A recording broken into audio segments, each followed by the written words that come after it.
सध्या चालत असलेला पेरूचा ट्रेंड, चुकीची माहिती देणारे इन्फ्लुएन्सर आणि करोडोंची स्वप्न दाखवून रोपं विकणारे दलाल यूट्यूबर.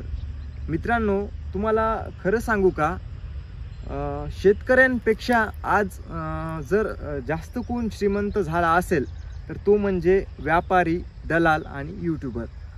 तर मित्रांनो, हे अगदीच कॅलिफोर्निया गोल्ड रश सारखं प्रकरण झालेलं आहे बघा. सध्या शेती करणं आणि शेतीचे अवजार विकणं किंवा बाकी काही गोष्टी विकणारे दलाल लोक असतील.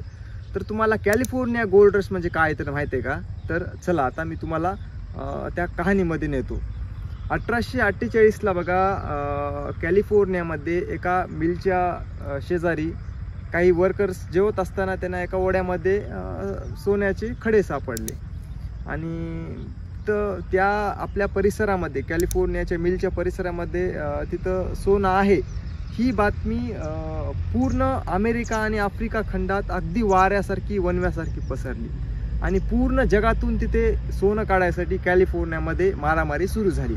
यालाच आता 1848 ते समोर 4 वर्ष ही जी घटना चालली आणि जी मारामारी सुरू झाली बघा, आणि जगभरातून लोक आले सोनं काढायसाठी. लोकांची मारामारी झाली. काही जणांनी उंट विकत घेतले, काही जणांनी व्यापार सुरू केला. 4 वर्षानंतर जेव्हा ही जी गोल्ड रश चालली तेव्हा एक संशोधन झालं की आता चला गोल्ड रश संपलेली आहे, पण आता यामधून श्रीमंत किती लोक झाले. तर जेव्हा हे संशोधन झालं तेव्हा सोनं काढाय आलेल्यापेक्षा जे श्रीमंत झालेले लोक होते ते इनॲक्च्युअल निघाले. सोनं काढायसाठी अवजार विकणारे, हातोडे विकणारे, फावडे विकणारे, तिथं आलेल्या लोकांना राहायची सोय करणारे, हॉटेल उभारणारे, तिथं कपडे म्हणजे कपड्यांची दुकानं किंवा बाकी ज्या सेवा निगडीत गोष्टी आहेत ते विकणारे लोक इनॲक्च्युअल सोनं काढायला आलेल्या लोकांपेक्षा जास्त श्रीमंत झाले. आणि इनॲक्च्युअल आज सुद्धा शेतीमध्ये हेच होत आहे बघा. शेतकऱ्यांपेक्षा दलाल, यूट्यूबर, व्यापारी हे लोक जास्त श्रीमंत होत आहेत. आणि आपल्याला कोणाला दोष द्यायचा नाही, परंतु आपल्याला या पेरूच्या बागेची रिॲलिटी या व्हिडिओमध्ये सांगायची आहे. तर आता एक लक्षात घ्या, पेरूची बाग म्हणजे एक दुधारी शस्त्र आहे बघा. इथे तुम्हाला प्रॉफिट सोबत रोगांची देखील काळजी घ्यावयाची लागते. आता बघा, आता तुम्ही माझ्या बागेचा जर विचार केला तर तुम्हाला एक बेसिक सांगतो बघा. आता सरासरी 1.25 एकरामध्ये आपण 1200 झाडांची 1200 रोपांची लागवड केलेली आहे बघा. 2 रोपांमधलं जे आहे आपण अंतर ठेवलेलं आहे ते आहे 8 फूट आणि 2 झाडांमधलं जे 2 ओळींमधलं जे अंतर आहे ते 8 फूट आहे बघा. आणि 2 रोपांमधलं जे अंतर आहे ते आहे 6 फूट. तुम्हाला आलंय का लक्षात? आता बघा, 2 ओळींमधलं जे अंतर आहे ते आहे 8 फूट आणि 2 रोपांमधलं जे अंतर आहे ते आहे 6 फूट. म्हणजे 8x6 या अंतरावर आपण 1.25 एकरामध्ये 1200 रोपांची लागवड केलेली आहे. व्हरायटीचा जर विचार केला तर पिंक तैवान ही व्हरायटी आपण निवडलेली आहे. आणि बघा, तुम्ही लागवड केल्यावर तुम्हाला 6 महिन्यातच तुम्ही याला फळं बघू शकतात. परंतु आपल्याला झाड डेव्हलप करायचे असल्या कारणाने आपण याला सध्या तरी याचा फळं तोडून 1 वर्षभराच्या नंतर आपल्याला याला फळं ठेवायचे. सध्या तर फळं आपण म्हणजे काढून टाकत आहोत बघा. आता रोपांची लागवड केल्यावर तुम्हाला काय ट्रीटमेंट द्यायची तर बघा, आता इकडे या बघा. सुरुवातीला समजा एक छोटंसं रोप असेल तर बघा इथं तूट झालेली आहे बघा. आता इथं रोप लावलंय. सुरुवातीला तुम्ही रोप लावलं तर तुम्हाला NPK म्हणजे तुम्हाला मी सांगितल्याप्रमाणे बघा, नत्र, स्फुरद आणि पालाश तुम्हाला हे 19-19-19 हे तुम्हाला खत द्यायचं आहे ड्रीपद्वारे NPK. ह्याच्यामुळं काय होतं तर झाडाची हाईट वाढते, शेंडा वाढतो.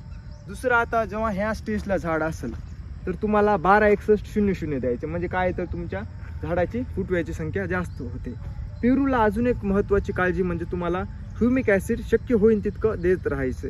आता यामध्ये सगळ्यात जास्त जी डोकेदुखी आहे शेतकऱ्यांची, ज्या शंका आहेत त्या म्हणजे की निमॅटोड व्हायला आहे, की झाडाला निमॅटोड व्हायला आहे. निमॅटोड म्हणजे काय तर पेरूचा एक तुम्ही एका प्रकारचा कॅन्सर म्हणू शकता.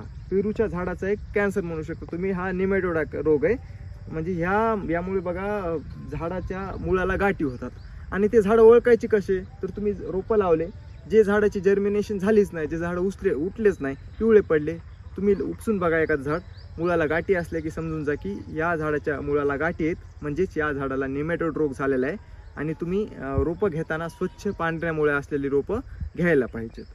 तर आता कुठपर्यंत आलं आहे,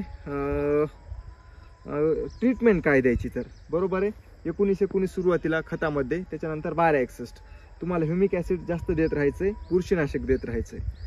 आता रासायनिक खतामध्ये बघा, तुम्ही सुरुवातीला भेसळ डोसमध्ये 10-26-26, 15-15 लिंबोळी खताचा सगळ्यात जास्त वापर करायचा आहे आणि तुम्हाला भेसळ डोस द्यायचा आहे. अधूनमधून तुम्हाला महिना 2 महिने तुम्हाला हा भेसळ डोस टाकत राहायचा आहे. त्याच्यामध्ये तुम्ही पोटॅश, सिंगल सुपर फॉस्फेट वगैरे टाकू शकतात. आता बघा, तुम्हाला निमॅटोडसाठी अजून काय करायचं आहे, तर तुम्हाला एक सोपा पर्याय म्हणजे तुम्हाला या भोवती झाडाच्या ह्या साईडला एक आणि ह्या साईडला एक 2 झेंडूची किंवा मक्याची झाडं लावायची. म्हणजे ज्या झाडाच्या मुळाला गाठी असतात ते झाड, ह्या झाडाचं नेमॅटोड ते रोपं खाऊन टाकतात. एक सोप्या भाषेत सांगायचं झाल्यास त्याचा तुमचा 50% तरी ह्या झाडाचा रोग ते तुमचे झेंडूची झाडं कमी करतात. तुमचा सगळ्यात सोपा जो पर्याय आहे ते म्हणजे तुम्हाला दुहेरी उत्पन्न देणारा एक तर तुम्हाला लिंबोळी खताचा जास्त वापर करायचा, ह्युमिक ॲसिडचा जास्त वापर करायचा आहे, किंवा तुम्ही एक काय हिरवळीचा खतासारखाच तुम्ही एक सोल्युशन म्हणून तुम्ही 2 झेंडूची रोपं या झाडाच्या भोवताली लावू शकता. म्हणजे काय, तर तुमचा दुहेरी पैसा, एक तर तुमचा निमॅटोडचा रोग सुद्धा एक अर्ध्याच्या वर कमी होईल आणि दुसरं म्हणजे तुम्ही फुलाचं सुद्धा प्रोडक्शन यामधून काढू शकतात. आता मित्रांनो, तुम्ही बहुतांश बघा, काही पेरूमध्ये आळ्या बघितलेल्या असतील आणि लोक म्हणतात की आम्ही कितीही फवारणी केली तरी सुद्धा ह्या आळ्याचं काही प्रमाण कमी झालेलं नाही. त्याच्यामुळे तुम्हाला काय करायचं, जेव्हा हे फुला अवस्थेत झाड असेल त्याच वेळेस तुम्हाला याची फवारणीला तुम्हाला महत्त्व द्यायचं आहे. 10-10 दिवसाला तुम्हाला फवारणी घ्यायची, अमावस्याची फवारणी घ्यायची. एकदा तुमचं फुल डेव्हलप झालं, फुलावर एकदा तुमचा एक निरोगी एकदा झालं की त्याच्यानंतर तुमचं फळसुद्धा क्वालिटीचं येतं. त्याच्यानंतर तुम्हाला फळाला वर फोम बॅगिंग वगैरे लावायच्यात मार्केटचा विचार करून. आता हे झालं. आता अर्थकारण बघा, आता झाड जेव्हा डेव्हलप होईल तेव्हा आपल्याला एका झाडाला फक्त 90च फळं ठेवायची आहेत बघा, आणि 1 किलोमध्ये सरासरी 300 ते एका फळाचं वजन 300 ते 400 ग्राम होतं. म्हणजे 1 किलोमध्ये तुमचे 3 ते 4 फळं बसतात आणि 90 फळांचं एक सरासरी वजन तुम्ही जर 30 किलो जर विचार केला, आणि आता 30 किलो आता, आणि अर्थकारण काय, ह्याचा भाव काय, तर आपण या व्हिडिओमध्ये अगदीच कमी भावाने याचा अर्थकारणाचा विचार करू, म्हणजेच अगदी 15 रुपयांनी, बरोबर आहे. तर बघा, झाडाला 90 फळं म्हणजे 30 किलो माल एका झाडाला, आणि 15 रुपयानं म्हणजे 450 रुपयाला तुमचं एक झाड. आणि आपले पूर्ण क्षेत्रामध्ये 1200 झाड आहेत, म्हणजे आपले 5,40,000 रुपये या 1.25 एकराच्या शेतामधून आपण पेरूमधून कमवू शकतो. पण आता तुम्ही हा खर्च बघून उत्साहित होऊ नका कारण लोक खाली कमेंटमध्ये शिवा देतात. बघा, आता याला खर्च बघा, फोम बॅगिंग करणं, मजुरी खर्च, खतांचा खर्च, आणि निमॅटोड सारखा एखादा जर रोग जास्त प्रादुर्भाव झाला तर त्याचा खर्च. म्हणजेच तुम्हाला जेवढं उत्पन्न दिसतं, खर्च देखील तितकाच अर्धा किंवा अर्ध्यापेक्षा जास्त जरी तुम्ही म्हणला तरी हरकत नाही. आता तुम्ही मागं म्हणल्याप्रमाणे पेरूची बाग म्हणजे एक दुधारी शस्त्र आहे बघा. म्हणजे तुमचा गळा देखील कापू शकतो आणि समोरचा देखील वार होऊ शकतो. म्हणजे आता प्रॉफिटचा जर तुम्ही विचार केला, तुम्ही अर्थकारण बघितलं 5,40,000, परंतु रोगांची देखील तुम्हाला विशेष काळजी घ्यावी लागते बघा. आता बघा, ह्यावर सुरुवातीचा रोग म्हणजे मिलीबग. मिलीबग म्हणजे हे सहज कंट्रोलमध्ये येणारा रोग आहे. आणि दुसरा रोग म्हणजे निमॅटोड. जसं की माणसामध्ये कॅन्सरचा जसा रोग आहे, तसाच पेरूमध्ये आणि डाळिंबामध्ये निमॅटोड हा अतिशय संक्रमित रोग आहे. म्हणजे मुळावर गाठी होतात त्याच्या बघा, आणि तुम्ही याला कंट्रोल देखील करू शकतात. परंतु हा रोग बहुतांश शेतकऱ्यांमध्ये एक डोकेदुखीचं कारण बनलेलं आहे. आणि त्यामुळेच पेरूचा 10 लाख 20 लाख किंवा इतर यूट्यूबरला बघून इतका पैसा होतो म्हणून उत्साहित न होता तुम्ही या गोष्टींची देखील काळजी घ्यावयास पाहिजे, एवढं माझं मत आहे. आणि त्यामुळेच आजचा हा व्हिडिओ शूट करण्याचं कारण आहे. तर मित्रांनो, हा व्हिडिओ मला कसा वाटला ते नक्की सांगा.